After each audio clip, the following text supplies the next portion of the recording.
physical लाइफजों गांसोनि बिबानगिरि जानानै मा फोरमायगोन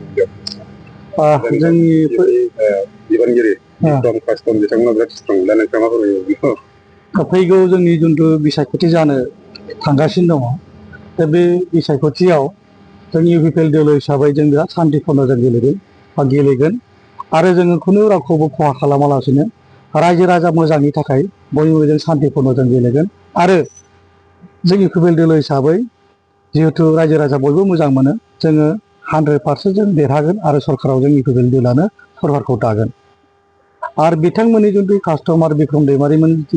बिथांमोना जिथु नाजाबाय थादों बिथांमोननि नाजानाया फेलें जागोन बिथांमोना जेसेबांखि नाजाया मानो इउपिपिएल दोलोखौ फेजेननो हानाय दानि परिस्थितियाव बा दानि समाव फेजेननो हानाय खुनु दल गैया बा खुनु पलिटिकेल हान्जा गैया जाय माने बे इउपिपिएल दोलोखौ फेजेननो हानाय सक्ति गैया दा बिक्रम हिसाबै माब्लाबा इउपिपिएलनि माखासे दैदेनगिरिफोरखौ गाग्लोबनायखौ जों नुबाय थादों मा फोरमायनो बिथाङा अपोजिसनाव थानानै गाग्लोबगोन माखासे बाथ्राफोरखौ बुंगोन जाय बाथ्राफ्रा बिथाङा बुंनायाबो गाहाम बिथाङा जुदि जेसेबां बिथाङा अपोजिसन थानानै जोंनि माबाखौ खोन्थागोन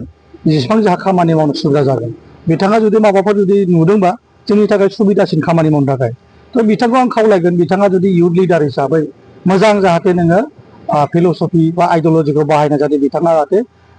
बक्ताफोरखौ हायो इलेक्सनखौ इलेक्सन हिसाबै लाङो आइडियलजिफोरखौ लाङो जाहाथे मेसियर पलिटिशियान बायदि बिथांमोना जाहाथे स्पिच होयो बेखौ आङो बिथांमोनखौ खावलायगोन दाखालि थांनाय बावैसो साननि सिगां क'क्राझारनि मोनसे बावखुंग्रियाव सासे सेंग्राया इउपिपिएल न'खरनि मानसिखौ गाग्लोबनानै न' बुफायलांनाय देरा बुफायलांनायनि जाथाया जादों मा फोरमायदों बेथ' जोबोद दुखुनांथाव बाथ्रा गोदोनि बायदि दा सम गैलिया सोरखौबा बुख्रेबनानै भट आदाय खालामनाय सोरखौबा नाख्रेबनानै भट आदाय खालामनाय गोदोनि परिस्थितिया आलदामोन दानि परिस्थितिया आलदा दा बयबो गोरों गोरा जाजोब्बाय फरायनायफ्रा बयबो बांजोब्बाय सोरबा पिएइचडि फरायबाय डक्टरेट फरायबाय बहुद रोखोमनि दा गोरों गोरा जोंनि समाजाव दंसै दा बैफोरबायदि नेहाथ आखुनि आखु जुदि दिन्थिबाय थायोब्ला समाजा मोजां मोननाय नङा आरो बिथांमोनखौनो समाजा जायगा होनाय नङा गतिके दा दुखुनांथाव बिथांमोना जेबायदि आखुखौ देखायनानै जुदि जोंनि इउपिपिएल दोलोनि सासे सोद्रोमाखौ गाग्लोबनाया जोबोद दुखुनांथाव बेबायदि बिथांमोना गाग्लोबनो नाङामोन आरो बेबायदि गाग्लोबनायाव बिथांमोना बहुद लस जागोन रायजो राजा बिथांमोनखौ बहुद नेवसिदों दुखुबो मोनदों बिथांमोन बेबायदि आखुखौ दोनथ'नाया गाहाम जितु पलिटिक्सआसो किं पलिटिक्स हिसाबै बिथांमोना गेलेनांगौ आरो बिदि गेलेजानायखौ जों लुबैयो बेबायदि आखुखौ नुयोबा बिपिएल दोलोखौ फैबाय थानाय समावबो माबा मोनसे सोरखौबा बुख्रुब बुफाय सुफाय बिदि खालामनानै भट बिगोन नामा होननानै रायजो राजाफ्रा साननाया दं आरोखि मा बुङो निस्सय रायजो राजाफ्रा सानदों जे गोदोनि जिबायदि परिस्थितिमोन जे भट होआबानो जेनेबा नोङो सोरखौबा बुनाय भट होआबानो सोरबा न'खरखौ गाग्लोबनाय बेबायदि परिस्थिति गैयै हिसाबै दानि रायजो राजाफ्रा दुखु मोनदों आरो निस्सय बिथांमोना रायजो राजा भट होनाय नंलिया आरो बिथांमोननि बेबायदि आखु दिन्थिनायाव जोंहा साबसिनसो जादों दा इउपिपिएल दोलो हिसाबै साबसिन जादों आरो रायजो राजा बांसिन मदद होदों आरो लैहोर लैहोर ओंखारबोसिनदों बेबायदि आखु देखायोब्ला सरकार बिथिंनिफ्राय बा पुलिस बिफाननिफ्राय माबाफोर राहा लागोन लुबैदों दा बेथ' निस्सय एडमिनिस्ट्रेटिभनि खामानिखौ एडमिनिस्ट्रेटिभ डिपार्टमेन्टआ मावखागोनखा जोंहा जोंनि खामानिखौ जों मावगोन दा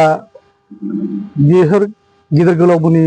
जिथु मेसेजआ सहैखाबाय बिथांमोना मा स्टेप लानो हायो बेखौ बिथांमोना मावखागोनखा जायखिजाया जोंहा जों जिखिनि बुंनांगौ खावलायनांगौ दं जाहाथे बिथांमोना बेबायदि नेहाथ आखुखौ दिन्थिया समाजाव गुबुंले बारहाखौ बारहोआ गावजों गाव नासयलायनायखौ जाहाथे खालामलाया आं बेखौनो खावलायगोन पलिटिक्सआ जाहाथे समाज सेवा नालाय बयबो जाहाथे मोजाङै मोजां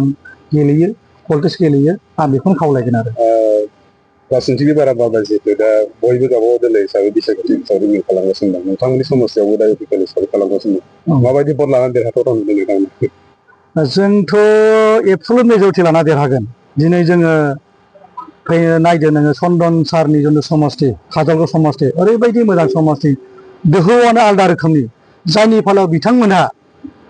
मोनसे प्रेसार स्ट्रक जानाय बायदि बिथांमोना चन्दन सारखौनो बायदिसिना बुंनानै बिथा खालामनानै बिथांमोना प्रेस मिट होनांनायनि बाध्य जानांदों बे परिस्थितिखौ जों बुजिनांगोन जे दिनै जोङो इउपिपिएल दोलोआ बहुद गोजौआव जायनि थाखाय बिथांमोना मेल मिथिं खुङालासिनो मिडियानि थ्रुयै प्रेस मिट होनो गोनां जाना फैदों बिथांमोना बायदि रोखोमनि बाथ्राखौ बुंदों बेस गैया बा नोङो देरहानाय नङा 15 बोसोर सरकार खुंनानै बा 15 बोसोर नोङो केबिनेट मिनिस्टार जानानै बिथाङा दिनै मानो काउन्सिल गेलेनो नागिरखो काउन्सिल गेलेनाया मा जोंनि न'खरसो बियो जोंनि बड'लेण्डनि न'खर जाय न'खरखौ जोंनि आखाइजोंनो दादों सुजुदों बे न'खरखौ जों बोरै नेवसिनांगौ न'खरा जुदि मोजांबासो जों बाहेरायाव मोजां खामानिखौ मावनो हागोन बाहाय सोरबा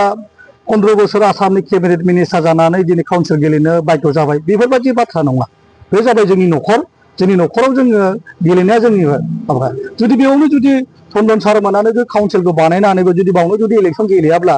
बेखौ मुगैनाय जाया होमबा मुगैनायसो जागोन गथिखे बेफोरबायदि बिसोरनि बुंनाय रावफ्रा बहुद माने सानस'हायै बिथांमोना जे साननो जन्थु साननांगौ दङमोन जिथु बुंनांगौ दङमोन जिथु फिल'सफि आइडिय'लजि बिथांमोना गैलिया साननो हानाय सक्तिया गैलिया बेखायनो बिथांमोना ओरैनो नङै बाथ्राफोरखौ बुंनानै रायजोफोरखौ माने गलि होनो हायो नामा बेफोरबायदि गेमखौ बिथांमोना गेलेगासिनो दङ नाथाय रायजो राजाफ्रा बुजिजोब्बाय गोदाननि जुगाव गोरों गोरा जोबसै दा 5G मुगासै गोदोनि बायदि 2G मुगा नंला जायनि थाखाय रायजो राजाफ्रा बुजिखासै बिथा जेसेबांखि होना जेसेबांखि बुङा मानो रायजो राजाफ्रा इकुवेल दोलोनोनो भटखौ होगोन प्रहलाद ब्रह्मआ माब्लाबा खौरांगिरि मेलनि गेजेरजों माबा खौरांगिरिफोर सोंनायनि बेलायाव इकुवेल दोलो गाग्लोबनाय मानाय बाथ्राखौ जों बिथां आदा प्रहलादआ सासे अपोजिसननि सासे इउथ लिडार जानानै बिथाङा बायदि रोखोम मिथिं गायो स्पिच होयो जोङो मिडियानि थ्रुयै बायदि रोखोमनि बिथांनि स्पिच होनायखौ जों नुनो मोन्दों जों दुखु मोन्दों सासे इउथ लिडारा बेबायदि नेगेटिभ सेन्टेन्स बाहायनायखौ जों बिराद दुखु मोन्दों इउथ हिसाबै बिनि आइडिय'लजि फिल'सफि थिंकिं स्टाइला पियर जानांगौ पियर हार्ट जानांगौ नेगेटिभ सेन्सआव बिथाङा बुंनो नाङा बिथाङा जेसेबां हायो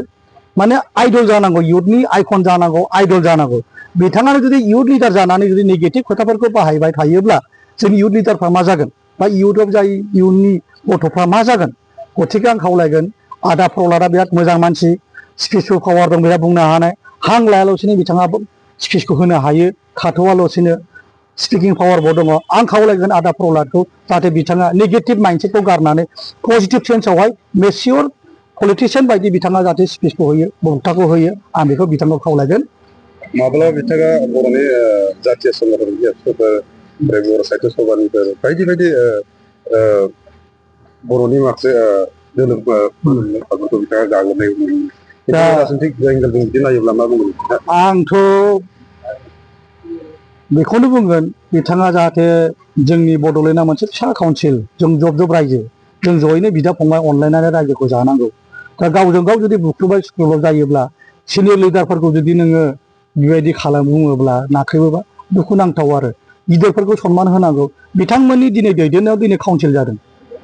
नङा होमबा सोरबा साहित्य सभा दैदेननाय सोरबा ट्राइबेल संगठननि दैदेननाय सोरबा BLT दैदेननाय सोरबा एबसु दैदेननाय नङा होमबा बिभिन्न प्रकारनि नोङो जे समावहाय जे संगठनखौ नांगौ बे समाव बे संगठन जोनोम जानानै जाथिखौ फोथांनो थाखाय बा बड'लेण्डखौ फोथांनो थाखाय खामानिखौ मावबोदों गथिखे